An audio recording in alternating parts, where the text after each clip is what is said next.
Welcome to the Wisconsin Conservation Hall of Fame induction ceremony honoring Gary Eldred. We're really excited to have you join us today. I'm Patty Dreyer, president of the Wisconsin Conservation Hall of Fame Foundation, and I'll be your MC today. I'm the lucky one here. We are live streaming this event, and I'm located in Stevens Point in the gallery of the Wisconsin Conservation Hall of Fame at Schmeeckley Reserve on the north end of the UW-Stevens Point campus. We're pleased to have you join us, and we are so grateful for the technology that brings us together today. After this induction ceremony today, I think you will agree with me that we would be hard-pressed to find someone who has more passion for prairies than Gary Eldred, and someone who more completely lives his land ethic, as described by Aldo Leopold in a Sand County Almanac as, a land ethic changes the role of Homo sapiens from conqueror of the land community to plain member and citizen of it. Knowing Gary for fewer than 6 months, I already feel I have gained a lifetime of benefit. What an extraordinary man. For this event today, we want to thank our sponsors, the Aldo Leopold Foundation, Ice Age Trail Alliance, Jaeger Mellerup Family Charitable Trust, Luther College, Midwest Renewable Energy Association, Museum of Danish America, the Prairie Enthusiasts, Trout Unlimited Wisconsin Council, Wisconsin Society for Ornithology, University of Wisconsin Stevens Point, and the Wisconsin Wildlife Federation. Let me share how this event will flow today. We'll begin by featuring 2 distinguished guests who will share highlights of Gary's life and career. We'll present Gary with his official recognition from the Hall of Fame Foundation, and then Gary will share words of inspiration. At his request, we're going to break from the norm, and I'm going to conduct, are you ready? A live interview with Gary Eldred. Then we're going to have an official legislative citation, and at the close of the event, we'll play the video montage tribute to Gary Eldred a couple of times through so that you'll be able to enjoy it again. We know that you're going to want to watch it, and we know that you'll also want to put a note in the chat when we turn it on live for the last 5 minutes to be able to share your thoughts, your memories, your gratitude, and maybe a little sense of humor, since we know Gary kind of has one of those. It's our way to host a reception line, so to speak, and you can offer your personal congratulations to Gary Eldred at that time as part of this virtual ceremony. Are you ready? All right, let's get started. We're going to begin with a bit of background on the Wisconsin Conservation Hall of Fame and the induction process. The Wisconsin Conservation Hall of Fame Foundation was created in 1984 to encourage the growth and practice of a conservation ethic as a legacy for the people of Wisconsin. The Wisconsin Conservation Hall of Fame is a nonprofit organization guided by a board of directors representing more than 30 conservation organizations. Each year, the Wisconsin Conservation Hall of Fame inducts up to 3 people into the Hall of Fame. To date, there are over 100 inductees who have been honored. You can learn about each of these conservation champions on the Wisconsin Conservation Hall of Fame website or by visiting the Hall of Fame Gallery. The Wisconsin Conservation Hall of Fame Gallery of Inductees is located in beautiful Schmeeckley Reserve, which is a natural area on the campus of the University of Wisconsin Stevens Point, with 5 miles of nature trails and wildlife viewing opportunities. Inside the Schmeeckley Reserve Visitor Center, guests can view engraved wooden plaques about inductees with quotes highlighting their contributions. A touchscreen computer gives visitors a chance to connect with Wisconsin's conservation heritage as they browse the stories and learn about the achievements of each inductee. Any person or organization can nominate someone for induction into the Wisconsin Conservation Hall of Fame. Nominees have an array of environmental and conservation-related backgrounds and varying types of education and experience.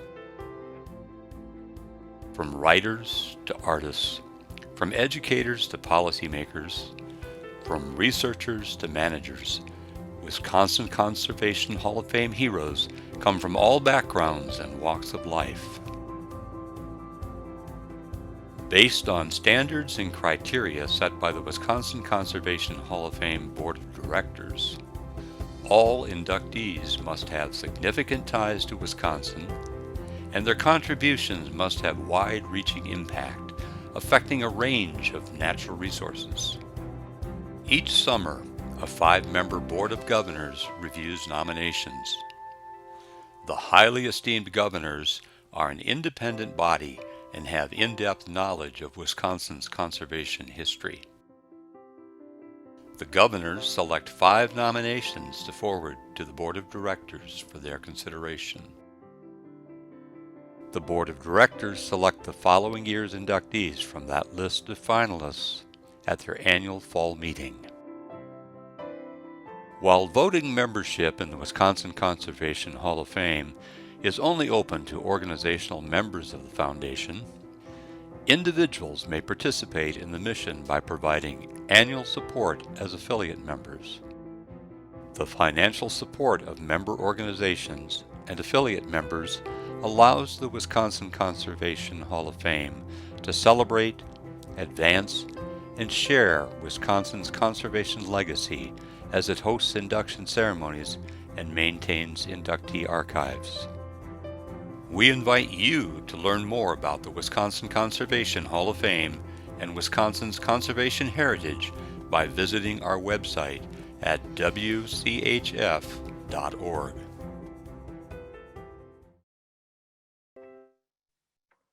Let me introduce to you today our first speaker on behalf of Gary Eldred. This individual is Rich Henderson, and Rich is a retired research ecologist with the Wisconsin Department of Natural Resources. Rich is also a member of the Board of Directors and past president of the Prairie Enthusiasts. I've had the great pleasure of knowing Gary Eldred for probably around 40 years now. And although I can't remember exactly the situation when I first met him, but early on, I very much impressed and understood from Gary that he had a great love and appreciation for nature and to see it protected and maintained. And even more so than that, a great curiosity and desire to learn. Gary didn't have the good fortune to get formal training at a university or college, but that didn't hold him back one bit. He became self-taught through experience in reading and learning from mentors like Wisconsin DNR wildlife manager Reynolds Zeller and others. And his passion for nature and this desire to learn probably played a big role in his eventually getting jobs, technician jobs with the Wisconsin Department of Natural Resources, where he was able to use his passion to do a lot of good conservation work. Gary, my understanding when Gary first learned about prairies and savannas that were, they're once very common ecosystems that are now very rare, he just became enthralled by them, fell in love with them, and had a tremendous commitment to finding, protecting, and restoring what still remained of them. And prior to my really getting to know Gary in the mid 70s and then on into the 80s, he joined up with a small band of like-minded people in Greene County concerned about prairies and ended up playing a real key role in the eventual development of a local conservation effort that eventually became what today is now a land trust called the Prairie Enthusiasts, which over the past 30 years has protected some 3,800 acres across 50 preserves. His leadership role, hang on a second, I just lost my track. Okay.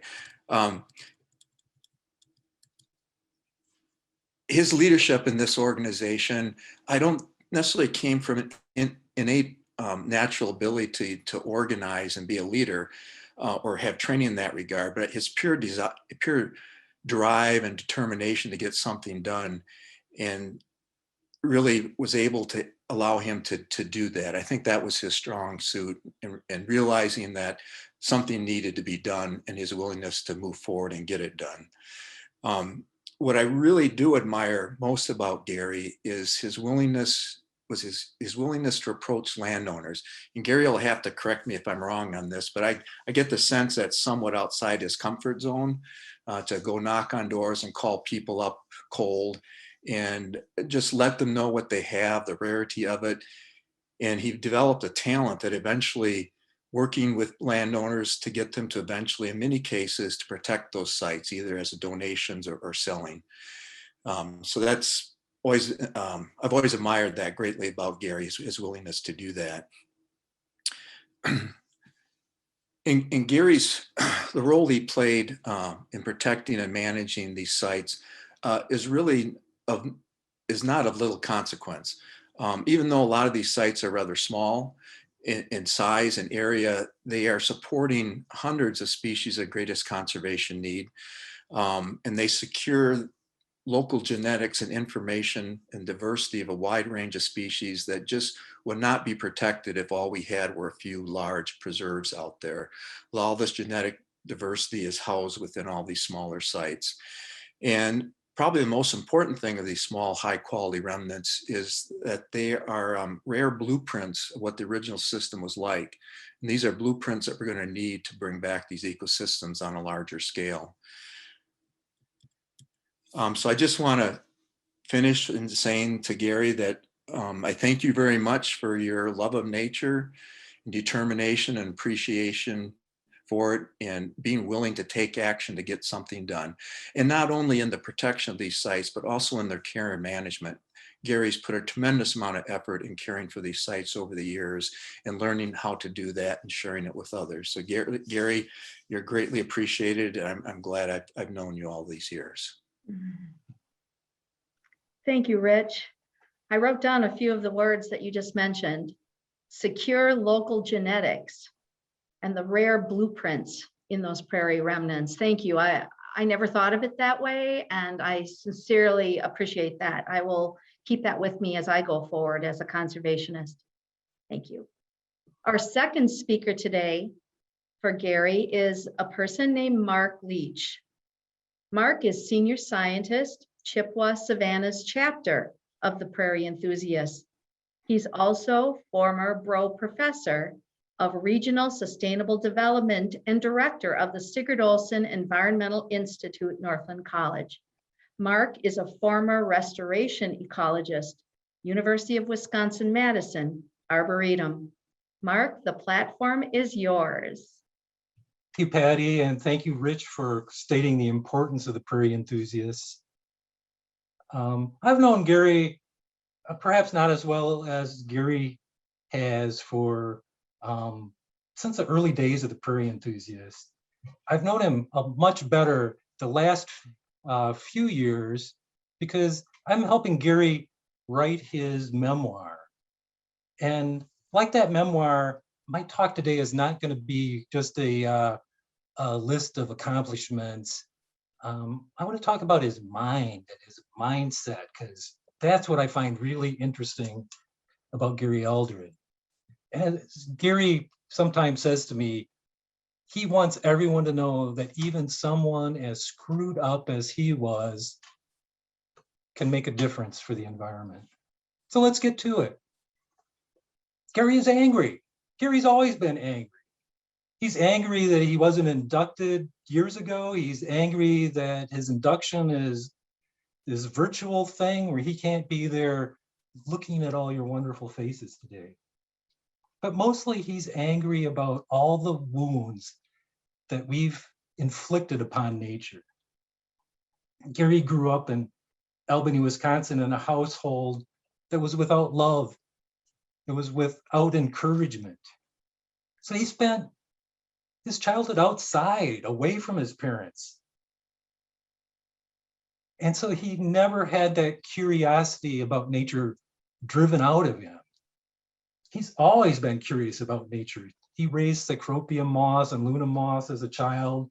Seeing his first arrowhead, he became very interested, very curious about Native Americans, very curious why there weren't any living around Albany anymore. He sought out all the old timers, realizing that, you know, older people had something he could learn from other than his parents. He learned, for example, that they used to hunt prairie chickens right outside of Albany. They're in Greene County. Gary looked for them. They're not there anymore. So I want to share this quote from Leopold because it seems so appropriate to what I'm talking about today. And I'm going to read it just so I get it right. One of the penalties of an ecological education is that one lives alone in a world of wounds. Lives alone in a world of wounds. The thing I admire about Gary Eldred is that he's just unrelenting in trying to heal those wounds and giving back to nature. He started out, as you saw in those pictures earlier, building bluebird boxes and wood duck boxes, and he didn't build a few, he built hundreds of them. He initiated his own stream restoration project right outside of Albany. When he was still in his 20s, he was working as a machinist in a machine shop, and he had a breakdown. Afterwards, he tried to get a biology degree, thinking he'd like a career in conservation. He ate up the lectures, but he just couldn't learn from books, and he dropped out. Thanks to Ronald Zeller, who is the DNR manager for the Sugar River Bicycle Trail, Naglaris Woods State Park, some other properties, he hired Gary as an LTE. And thanks to Ren Zeller and Gary's good old friend, John Oshner, they helped him grow his appreciation and love for prairie. And Gary talks about the time that Oshner took Gary up to the Moralt Bluff Prairie, and he was just blown away by the beauty. He was, as I like to say, he was ignited by the blazing stars. And this thought occurred to him that's so typically Gary Eldred. He was looking at those blazing stars going, they've been here for 4,000 years at least. Native Americans have known those plants all that time, and they're disappearing. And what can I do to assure that people 4,000 years or longer from now can enjoy and appreciate them as I do now? Gary likes to say, in some ways, the prairie saved him. It gave him a purpose. His unrelenting drive, fueled by that anger at all those wounds, got him involved in working with other people, forming local grassroots organizations to identify, to protect, to restore our native ecosystems. And Gary continues today with a bad eye and an iffy heart and a bad hip. He's just unrelenting, giving back to nature, passing forward to people of all ages his excitement, his love for these prairies. And so I want to conclude by saying I hope you'll agree with me that because of Gary and the prairie enthusiasts and all these people working together, we have to change what Elder Leopold said. I feel I'm no longer alone in a world of wounds. Oh, there's plenty of wounds and they're getting worse, but I'm not alone. None of us are alone. If I were in a banquet hall with you now, it'd be time to be going, let's give him a big round of applause. But instead, what I want to do is ask you to, next time you encounter somebody who's working hard, passionately to restore nature, to heal those wounds, thank them and let them know that you know because of them, you're no longer feeling alone. And I want to thank you, Gary.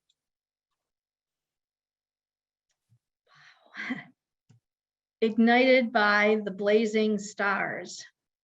Those are the words I heard you say, Mark. And Gary, I think, I think many of us would agree you are a blazing star. Mark, we're looking forward to the memoirs when you're finished working on it with Gary. So it's time to bestow an honor, a really great honor.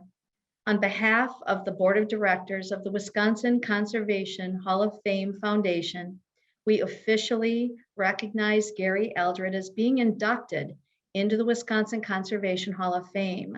We would like to show you the plaque and read a couple of quotes that are on that plaque. This plaque is created to hang in the Hall of Fame gallery at the Schmeeckley Reserve Visitor Center, where I'm sitting today in Stevens Point, Wisconsin.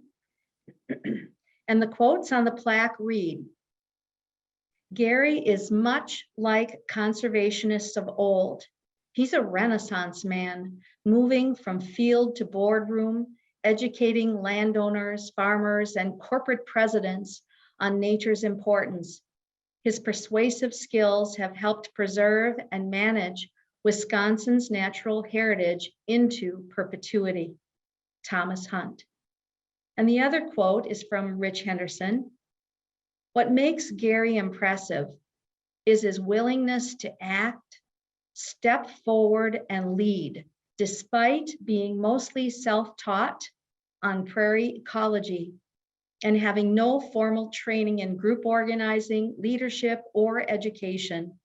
Yet, he has moved forward with remarkable accomplishments." Indeed. Congratulations, Gary. You are now a member of this esteemed group of conservation heroes in our state. You requested that I conduct a live interview with you rather than have you deliver a speech. Well, it's time, Gary, for us to do that together. I am sure that the listeners here are anxious to hear words straight from you. So let's get your video on. Here we go. Hello, my friend. Thank you very much, Patty. Yes. All right, Gary. When I called you last November to tell you of your induction into the Wisconsin Conservation Hall of Fame, what first came to mind for you, Gary? Before I answer that question, Patty, I want to take just a second to say that I've been out burning prairies and cutting brush, working up to today's induction, and it hasn't hit me the enormity of this honor till just now. So forgive me if I choke up. And forgive me if I do, Gary, because I already almost did a couple of times in this ceremony. We're in it together. Well, thank you very much again, and be tolerant if I stumble along on this, because I'm not a professional at this. But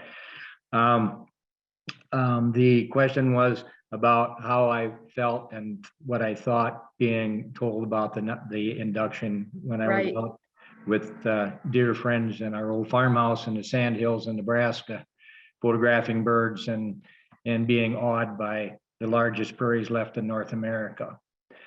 And it's taken a long time to soak in, because it's just such an overwhelming thing to have happened to me. And the people that have stood by me in the process of writing the nomination papers and all the things that have built up to today, I'm just completely astounded by that, the support.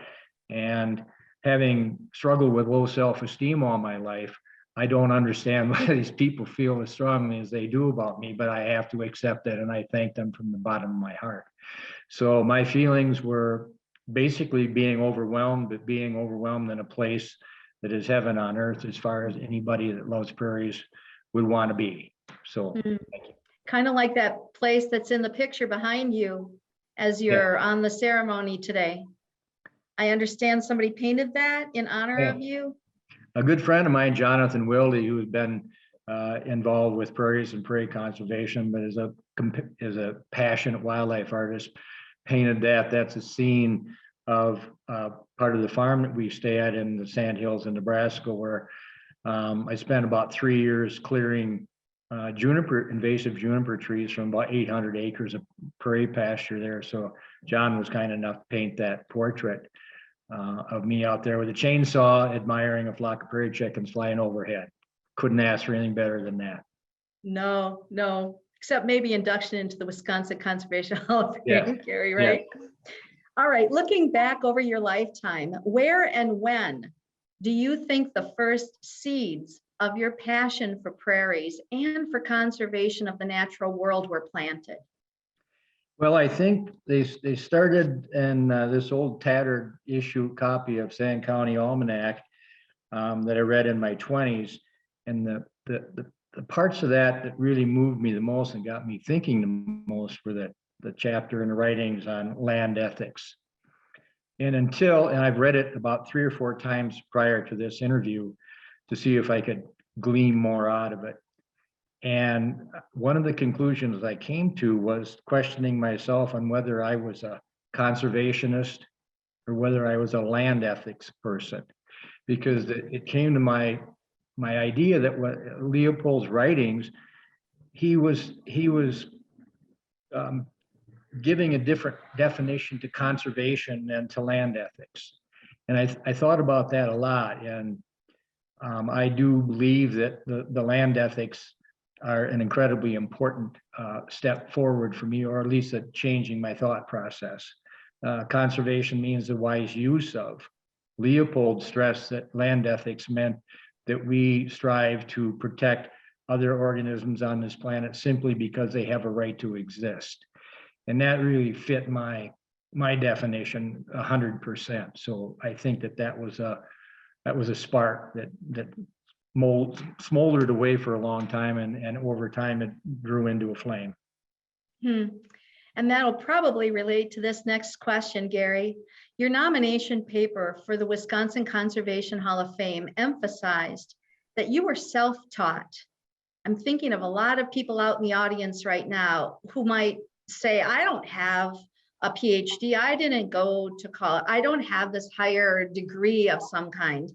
I'm just a naturalist. I am a person that connects to the outdoors and wants to learn because I teach myself through all of these resources around us. So what do you think about being self-taught, and how do you think that it has helped you achieve goals that you've achieved as a conservationist? Well, that's a good question, Patty. And I've thought about this for a long time too.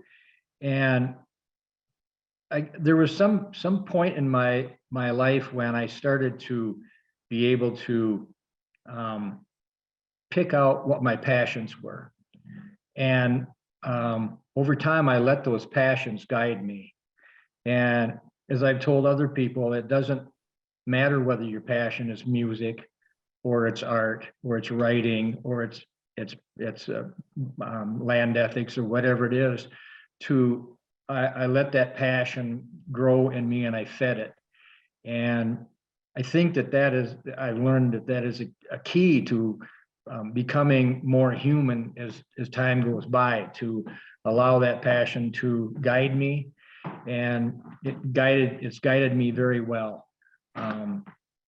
And I think one of the things that's most amazing about this whole thing is that dream I had about trying to give back to nature. I consumed it as a young man, hunting and fishing, and I reached the point with Leopold's writings that I needed to think about how I would give back. And that was a tough thing, because they don't write any books on how to give back to nature. They write books on how to hunt deer and how to catch fish and how to do those things. But basically, I had to figure out a way to to create my own blueprint on giving back. And I've reached a point now where it's the most overwhelming thing is to think that I had this dream about doing this, and now there are hundreds, perhaps thousands of people that have gotten on board with that same dream. And that's that chokes me up. On board with your dream. Like I said, you know, it's pretty easy to see you're a blazing star for how you fired people up. And actually, that's in one of the congratulations notes that I'll read later, that someone Okay. else talks about how you fired them up. So one of the things that I love about knowing you is that you're an artist in combination with the conservationist you are, the land ethicist you are. And you sent me a thank you card. Uh-oh, we lost you. Personalized, it's gorgeous, that you painted. Or actually, this is a photo that you took. And anyway, so I treasure this for sure. And I now want to ask you to share it with everybody what role your art plays in your conservation work. I think it's another way of communicating with people, reaching out. Recently, there was an art show in Madison of my pen and ink renditions of rare and endangered prairie plants. And Ron Anders put that show together, and we displayed it. And there were, I don't know, several hundred people that showed up, and most of those people were not the kind that were out there eradicating invasive species or cutting trees. There were people that supported the cause of protection of nature. And it dawned on me that that was just another way that I could reach people and communicate with them about the beauty that's out there and the value that it has just for being itself. And so that was kind of an awakening for me too, that I had more than one way that I could communicate with people about the things that are worth having, things that are necessary for humanity to continue on, and that's biodiversity. And each of these sites, as my really wonderful friend Rich pointed out, these are valuable biological treasures. And I think the biggest challenge in the future is not it's not the work that we've done to try to recover these places. We're all getting older, and we can't do that forever. But the challenge now is to teach younger people their value. We've already done a lot of the footwork to preserve and restore these places, but we can't just turn it over to younger people without them being educated about their value and why we've done it for them, and hope that they will carry on the tradition. And being fired up. Being fired up, yes, There you by a go. blazing star. So I suppose as an artist too, when you are drawing the meadowlark, for example, that becomes the logo for the Prairie Enthusiasts organization today, you learn, you're really studying that bird at the same time. Can you reflect on that a little bit? What it teaches you? I think to maybe expand on that a little bit, as I was telling some friends the other day, working on some of these little sites at 2 or 3 acres for 25 or 30 years. And you get to you reach a point where you almost have this connection. It sometimes it feels like as you've done a burn in the spring and you're walking across these sites in midsummer and the compass plants are blooming and the pale purple cone flowers are up to your waist and they're moving in the wind and insects are all over the place.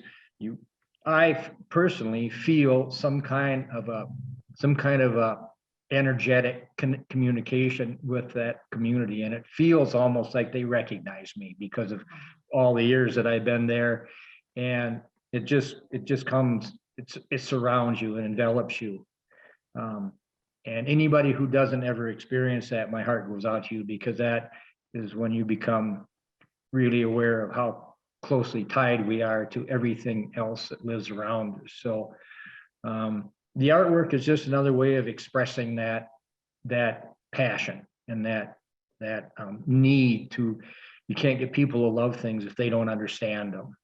And so learning to communicate, I was compelled to do that, whether I was good at it or not, you know. Oh, using your gifts for sure. Gary, what do you think are some of the life lessons life lessons that you have learned through your conservation efforts?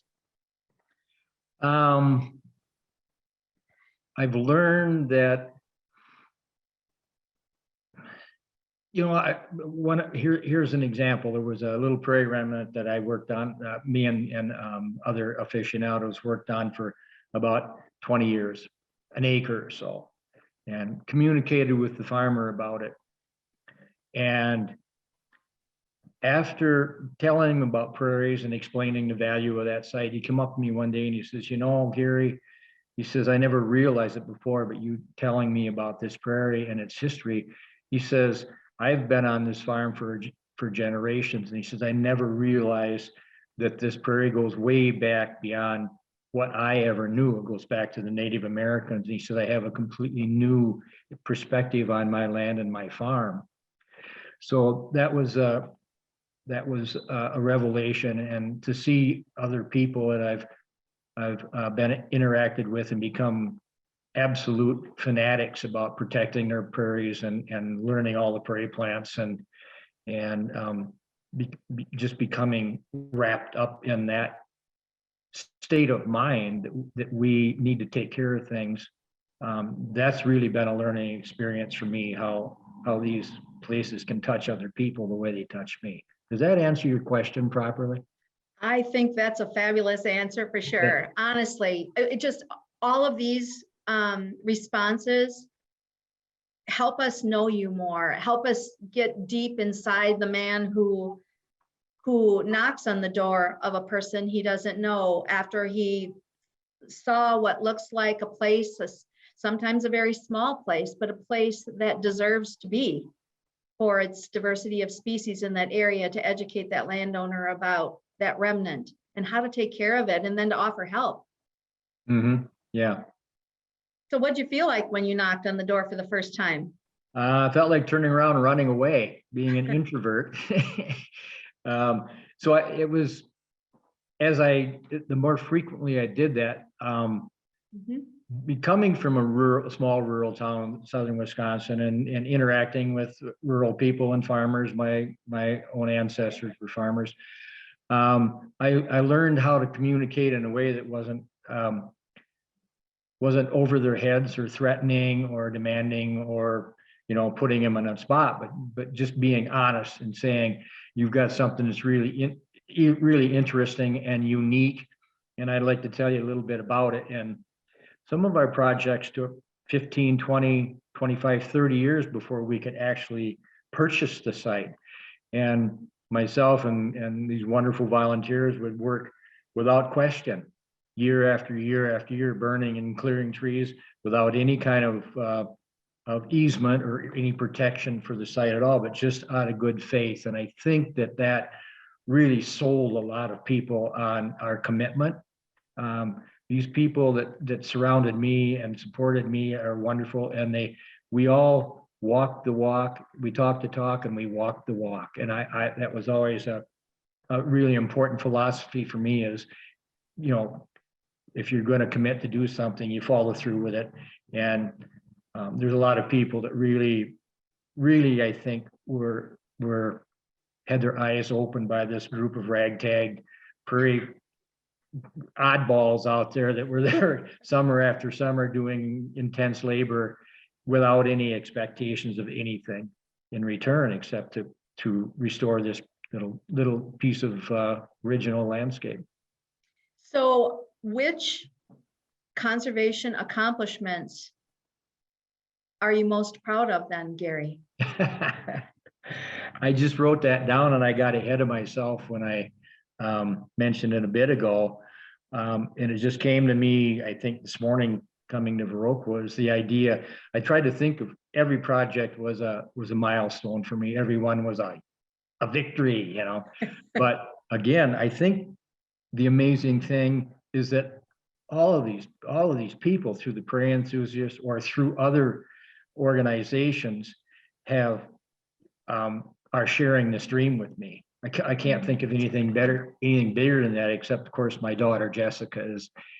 She's a big dream for me too. But the idea that so many people would would become so passionate about this, and wondering how much that passion will continue to grow within our society. And I think that we're at a turning point as far as the humanity is concerned, with the issues that face us with the habitat loss and climate change and rising sea levels, especially species extinctions. It's the most frightening thing that I can ever think of. And here's an opportunity where if we can reach out on a larger scale, I think people are starting to wake up to this, and I think that it will catch on. It's a matter of a race against time, whether we get wise enough, fast enough to save what needs to be saved to make our lives pleasurable and meaningful in our connections with nature. Hmm.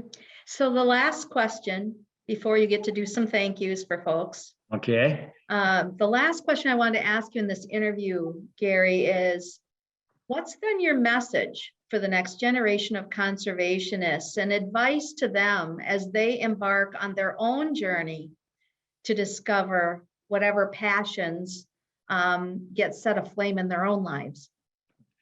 Well, Patty, that's one of the hardest questions of all, and it seems straightforward, but I think it's a multifaceted response to that.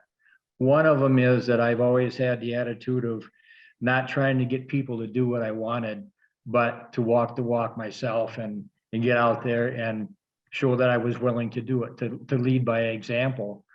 And we just had a burn on one of our preserves last Saturday, and there were some college kids come up from Platteville, and I had the pleasure of talking to them after the burn, and I said that we have labored long and hard to preserve this place and do restoration work, and a long ways to go, but I said we've done it for you.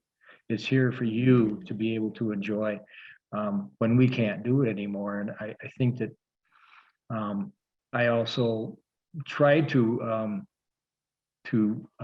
focus in on them being aware of what their passions are. Not all those kids will have passions for prey conservation, but to follow those passions, whether it's in any field of all in your life, because that's what's going to fill you out as a human being. And I think for me, it helps me connect better to other people, simply because it helps me see the world from their point of view. So giving them advice that's a real challenge. I don't really know how to answer it any more than that. Is the best that they can do is to learn about who they are and why they feel the way they do and what ignites their energy. And it doesn't necessarily have to be in prairie conservation. As I said, it can be in a whole wide range of things, but to pursue that. And I have a young lady here in Viroqua who was interested in orchids. Name is Neela. And so I took her around and took her under my wing for a part of her summer and showed her native orchids. And she just had a speech at her high school on a research project on native orchids. And she did these most amazing pen and ink drawings of 3 different species of orchids. And then when I looked at them, I thought, that's exactly the kind of pointedless drawing that I was doing on my prairie plants. And I could see my influence reflected in her artwork. And it was just mind blowing. So, advice doesn't come in buckets. It comes in bits and pieces. And when you see people respond to it, it's stimulating. So I know that's kind of a roundabout way of giving the answer. That's probably the best I can do right now. How beautiful. How beautiful. If there's anything else you would like to say that I didn't ask you, this would be your time. But also then I know that you have some thank yous you wanted to offer. I have some thank yous here, and I'm going to try to read them. I won't be too slick at it, but I know that there's going to be people that I want to thank that I won't remember to thank today. I'm still trying to take in this whole ceremony, and it's overwhelming. But I'd first like to thank Mark and Rich both for what they said about me. I really got choked up about that stuff, and it's amazing. It always amazes me to see people, how people feel about me from their perspective, because it's hard for me to see myself from that perspective. So the feedback is really important. And I'd like to thank Susie Niels and Roy Blair and Dave Jetson for the people that worked on this nomination for nigh on to 3 years it took to write it, and for me to come up with the information from all my journals and stuff. So they are just overwhelm me with their dedication to me. If it was me, I'd give up on me a long time ago, but they've stuck to it. I want to send out a very big thank you to my lifelong friend, John Oshner. John and I were buddies from day one when we first realized we both had a passion for the Meralt Prairie and Greene County, but individually, separately. And that prairie brought us together for 47 years of close friendship. John has a special place in my heart, and I love him dearly. Thank you very much, John. Another one is Gary Adams. I met Gary Adams when I moved to Boscobel and started working in the forestry nursery there. Gary's been my sidekick for over 40 years. Gary also was always interested in Native Americans and geology and Pleistocene animals and prairies and all that stuff. So Gary and I made a lot of trips to Wyoming to collect stone for flint knapping. Gary is one of the three of us who are partners with the farmhouse in Nebraska. Gary and John Wilde and myself maintain it and spend lots of time there. Gary and I have traveled over the Sand Hills and the Flint Hills in Kansas and Oklahoma and into Texas and the grasslands there. So we visited most of the significant grasslands left in North America. And Gary is my my right arm, and I would never have done nearly as much without Gary. My sister Nancy got a great sense of humor. Her and I have been getting closer and closer as we get older. I want to thank her so much for being supportive of me, always being supportive anytime that a newspaper article comes out. She's got to have that for her collection. And she's got a great sense of humor, and she makes a mean brandy old fashioned, and we have lots of fun doing that. So, and most of all, I want to mention my daughter, Jessica. Jessica has shown me courage and strength that I'm totally amazed about. She has shown me every day. She has inspired me to keep following my passion. We both had a lot of struggles together, and we really have come to understand each other very well. She's made a profound impact on my life. And she's also taught me how to embrace both my losses and my victories.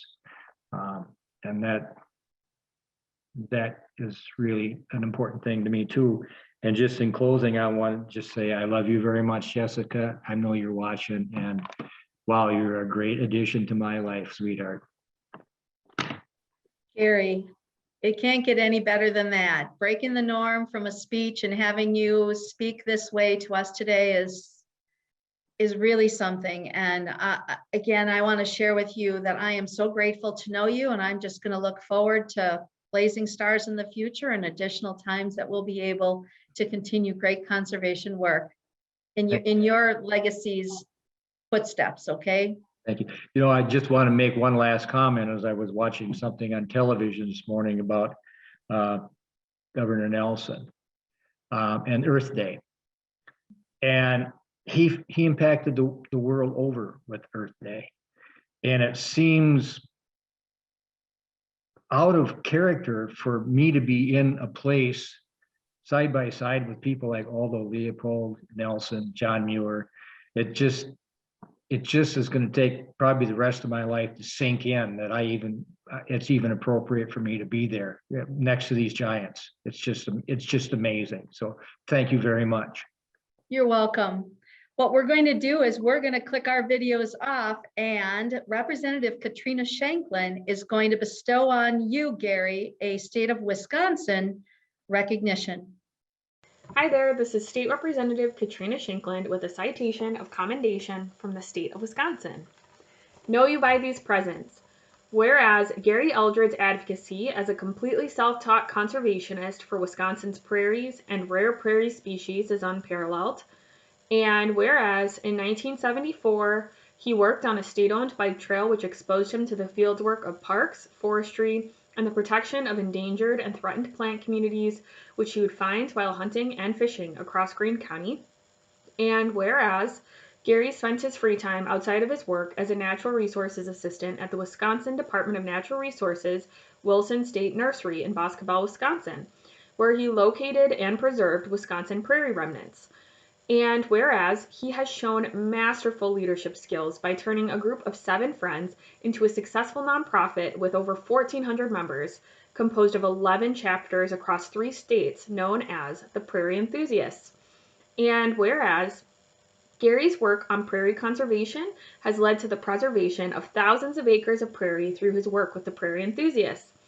And whereas he has engaged in education efforts aimed at teaching private landowners about prairie remnants in order to pique their interest to protect these rare ecosystems, including going door to door and driving every road in 11 counties across Wisconsin. And whereas Gary Eldred has been inducted to the Wisconsin Conservation Hall of Fame for his lifetime of achievement in the field of prairie preservation. Now, therefore, the members of the Wisconsin Legislature, on the motion of Representative Katrina Shankland, do hereby honor Gary Eldred for his exceptional commitment to ensuring that rare prairie habitats are enjoyed for generations to come, and thank him for his tremendous contributions to protecting a vital part of Wisconsin's natural environment. Congratulations, Gary, on behalf of the Wisconsin Conservation Hall of Fame Foundation and the state of Wisconsin. Your tireless dedication has improved our state, our world in so many ways. On a personal note, stemming from our discussions on the telephone and your beautiful artwork, I am sure that every time I hear an Eastern or a Western meadowlark for the rest of my life, I will think about you and your passion for conserving prairie habitat for them and fellow prairie species. See, you're not the only one who can get a little choked up. As we near the end of our ceremony today, I want you to know we're going to turn on that chat feature now for 5 minutes or so, and we invite you to share congratulatory messages and memories with Gary. We'll prepare a transcript of your notes so he won't miss anything that you share during the ceremony today. We'll leave the chat open, like I said, for 5 minutes. A recording of this event will be available at our website, the Wisconsin Conservation Hall of Fame website, and it can be viewed again and again for generations to come as we share Gary's legacy. We invite you to share that with others too, so that if they couldn't join us today, that they'd be able to view this tribute to honor him. If you'd like to make a donation to the Wisconsin Conservation Hall of Fame in honor of Gary, please visit our website and click on the Join and Donate tab. Your donations will help us continue to share Gary's accomplishments and the stories and accomplishments of other inductees as we continue our mission of advancing, sharing, and celebrating the conservation legacy that is so strong in the state of Wisconsin as we share the stories of our conservation heroes. Again, we thank our sponsors for this event today, the Aldo Leopold Foundation, Ice Age Trail Alliance, Jaeger Mellerup Family Charitable Trust, Luther College, Midwest Renewable Energy Association, Museum of Danish America, the Prairie Enthusiasts, Trout Unlimited Wisconsin Council, Wisconsin Society for Ornithology, the University of Wisconsin Stevens Point, and the Wisconsin Wildlife Federation. This concludes our ceremony. As you type some notes into the chat, I'm going to read some excerpts from the many congratulations notes we received at our office for Gary. We'll send these forward to him after the ceremony. And when I'm done reading these few excerpts, then what we're going to do is we're going to show that video tribute to Gary Eldred twice, and you'll be able to enjoy it, take it in, and take your time with it. It's a fabulous tribute to a fabulous man. Thank you, everyone. Now to read some congratulations. This one comes from Tom Hunt. This excerpt. Consider unsung conservation heroes absent from the pages of history. Some become known as conservationists by virtue of affiliation, birthright, coattails, or chance. Others become known through their body of work, a salt of the earth persistence that conserves nature, sometimes an acre at a time. Gary Eldred is the latter. And then I'd like to read one from Ivan Zabatny. Gary, how wonderful it is to learn of you being honored and acclaimed for being the intelligent, talented, good person you are. Only someone very special could achieve all you have. Congratulations on being acknowledged as the best of the best. Here's another one from Jerry Newman. Gary, congratulations on this well-deserved award. I am sure there are many others like me that you have inspired through your enthusiasm, vision, and friendship. I'm proud to have been one of them. And then Connie and Tom Burkhart say, congratulations to Gary Eldred for a well-deserved honor to be inducted into the Conservation Hall of Fame. This is an honor also for our small town of Albany. Thanks for all you do. And lastly, a congratulations note I would like to read is from Tom Truog. And he says, thank you, Gary, for your tireless efforts to conserve, create, and restore our prairies. You are an inspiration to us all, a true steward of the land. Thanks again, everyone. We'll let you enjoy that tribute now, and congratulations again, Gary.